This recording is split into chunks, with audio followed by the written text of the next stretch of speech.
Militer Rusia merilis rekaman kru M-STS menghancurkan titik penempatan sementara dan tenaga angkatan bersenjata Ukraina.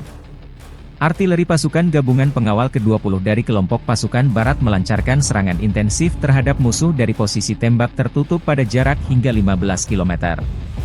Lokasi penghancuran musuh tidak disebutkan detail. Penghancuran target dikonfirmasi rekaman pemantauan objektif dari drone pengintai.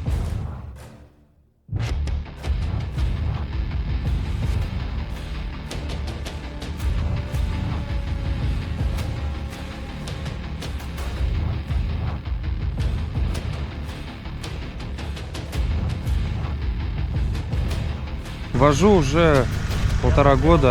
Я бы не сказал, что тяжело. Тяжело только вот следить за стволом, если ночью уезжать, чтобы не въехал в дерево, чтобы не попал в ствол. Там щепки, не щепки. В основном не так уж тяжело ездить. Если раньше ездили на механике, на механике, на автомобиле, то есть будет легче здесь, только там руль, здесь рычаги. Ну, к габаритам надо привыкнуть. Привыкать как долговато, но все равно опыт есть опыт. И то же самое, только не руль, а рычаги. Датчики те же самые. Постоянно выручает, постоянно уезжаем. То есть никогда не подводил. Download Tribun X sekarang. Menghadirkan lokal menjadi Indonesia.